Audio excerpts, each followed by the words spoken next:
Welcome to Behind the Story, the Bird Story Agency podcast that explores how journalists report the stories shaping Africa. In this episode, we speak to science journalist Milliam Murigi about her story on a portable mini-ginnery developed by researchers at Kenyan University. The machine allows Kenyan farmers to process cotton closer to their farms, reduce post-harvest losses, and sell lint and seed separately. We want to use the story to examine a wider question. How should journalists report scientific research and technological innovation? How do they test researchers' claims? How do they explain complex science clearly? And how do they distinguish early promise from proven impact? So, welcome, Milliam. Thank you, Paula. What drew you to the Mini-ginnery story, and what made you believe that it was worth investigating? What first drew me to this mini-ginnery story is one back in 2024, I was attending a conference and I saw this innovation. I was amazed. But what has been happening in Kenya is like most scientists are there giving us these good innovations, but they're not scaling them or they're not taking them to farmers. So I asked myself, this is an innovation that's supposed to be taken to farmers. I would like to follow it up so that I know whether it starts impacting farmers or not. 2 years down the line, that is when I was able to do this. Why I got interested about these mini ginnery stories, because traditionally farmers have been waiting for quite some time for ginneries to come by their produce, and seeing this innovation that is supposed to at least solve this challenge was like a game changer for me. I wanted to know how it actually works, whether it is impacting farmers, because back in 2024, it was just an innovation that was being presented by some researchers. So I wanted to understand the innovation more and whether it is impacting farmers or it is not, or it's just another piece of innovation or another scientific knowledge that is gaining dust in the shelves. So that is what drew me to this mini ginnery story, and I wanted to tell people, yes, we have this innovation, but is it helping farmers as it is intended? And that is why I managed to do this article. The machine emerged from university research. I mean, it was 2 long years before you actually did the story. How did you establish what research had been conducted and what evidence actually supported the researchers' claims? The research was conducted, yes, but you see the difference between 2024 and 2026. I was doing so many other things. So when I remembered about the innovation, I was like, I need to know whether what the researchers are saying is true. So that's why I decided to go to the farmers to understand if they are using the machine, is it helping? Is it doing what the researchers are purporting that it is doing? So I wanted to just move away from the university research and see what is on the ground. Can you tell us what you needed to understand about how the machine works before you could explain it accurately to readers? Okay. I'm a journalist, I'm not a researcher, I'm not an engineer. So I needed to understand the entire process from the moment cotton enters the machine to when it comes out. I wanted to know how the machine separates the fiber, that is the lint, and the cotton seed. And what happens after the cotton seed? How is the oil, because of the oil component, how is it extracted? I wanted to understand this whole process so that once I have the idea how this works, I'll be able now to tell the story. I needed to understand the technology well enough to explain it accurately and oversimplify, not making the claims look like I'm misinforming people. Wanted to understand the entire process, and then now I can tell the story. So that is exactly what happened. I talked to the researcher. The researcher told me what happens throughout the process. I then went to the farmer and saw whatever was happening. So, Miriam, the story actually includes several forms of evidence. You've got official statistics, you've got academic research, the farmer testimony, and researchers' claims. How did you decide how much weight to give each one and how to use it? For me, I tried to treat each source as answering a different part of the story.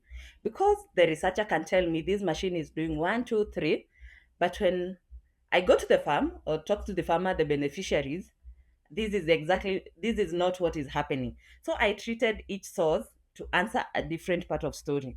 I wanted to get the official statistics to help me to establish the broader picture of cotton production and the challenges that the sector is facing. Then the research helped me to understand the science and technology behind the innovation. The researcher was able to explain to me what the machine was designed to achieve and everything. Then I went to the farmer, who particularly were important for this assignment because they were the people actually benefiting from the innovation. Their testimony helped me to understand whether the innovation was translating from research to something useful in the real world. I wanted to bring in the farmers because researchers can claim their innovations are working, yet they are not. Most of them don't share the innovations. But when you see the farmer, when you talk to the beneficiaries, that is when you get to know whether the researcher is telling you the truth or not. If the researcher is telling you the truth, what about the challenges? What about the statistics? What about the entire industry or the entire value chain? What is it about it? So you need to understand also the entire value chain, the entire industry, so that you can tell a story and show the impact of the innovation we are talking about. The farmer you interviewed, Joseph Niag, reported significant increases actually in his production and in his earnings, but there were a whole lot of different factors actually at play here. How do you separate the impact, for example, of BT cotton, changing market prices, and the mini-ginnery itself in doing the story? So, first of all, considering that these farmers have been getting low yields when they were using the conventional seeds, I had to bring in the aspect of BT cotton to show that at least BT cotton was contributing to the increase of production. This helped the farmer to achieve higher yields, but the mini-ginnery, on the other hand, contributed to the value addition. So I had to first of all distinguish between the two. It is not because of the BT that the farmer is earning more. It's because of the value addition the farmer is earning more. And now that the farmer has transitioned from the conventional variety to the BT variety, he is getting more yields, which is also fetching him more money because the more yield you have, the more money you get. But I was able to distinguish between the two. The mini ginnery was mainly for value addition. The PT cotton was mainly for the production. But there were a whole lot of different factors actually at play here. How do you separate the impact, for example, of BT cotton, changing market prices, and the mini-ginnery itself in doing the story? When I was watching the machine, I wanted to see two things. First, is it separating the cotton seed? The cotton seed, was the farmer getting the lint and the seeds? That was the first thing I was looking for. Second thing that I was looking for about the capacity. They said this machine can handle this amount of kgs, that is 500 kgs per day, can be able to gin 500 kgs per day. I was looking to see whether that one is possible with the machine, because a researcher can tell you this one can do 1 ton per day, but when you're there, you can clearly see that this is not possible. So I was looking for two things: to see whether the separation is happening, and also to see whether the capacity it is able to separate or to gene the said amount, the amount that was purported by the researcher.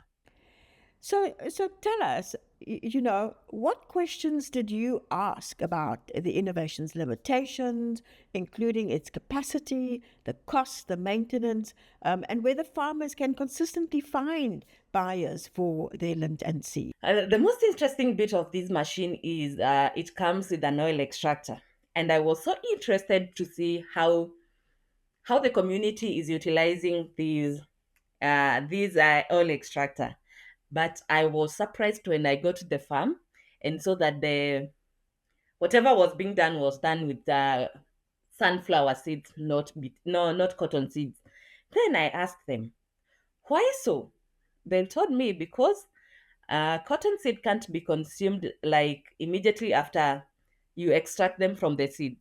They have to be refined. And I was like, okay, so why why are you not doing that? Because they said because we don't have the capacity to refine the oil. I didn't want readers to interpret the presence of the oil extractor as meaning that the oil coming directly from the machine was automatically ready for human consumption. I just wanted to tell them the machine has the capability of extracting oil. But because of one, two, three, the reason is because we need to refine cotton oil before using it. That is why the farmer is not, or the farmers are not extracting cotton seed oil for their own use. But instead of waiting for the extractor to be there idle, they are doing sunflower oil extraction, which is making their work easier because sunflower you don't need to refine. You can just use the oil after extracting. You telling us that the machine included an oil extractor, but crude cotton seed, must first be refined before human consumption. So, how do you handle this kind of information and then make sure that you actually give the scientific and the safety qualifications when you report? It was an interesting twist of my career. I started as a news reporter. Then I realized whatever I'm doing is not impacting the community. So I needed to to go into a bit that at least whatever I'm doing is impacting the community. That is how I landed into science journalism.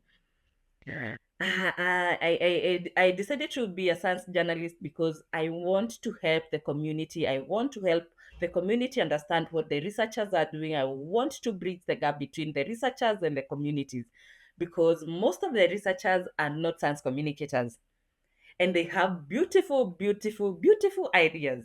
But these ideas are not helping the common Kenyan or the common African because they don't know how to translate that or they don't know how to communicate that to them.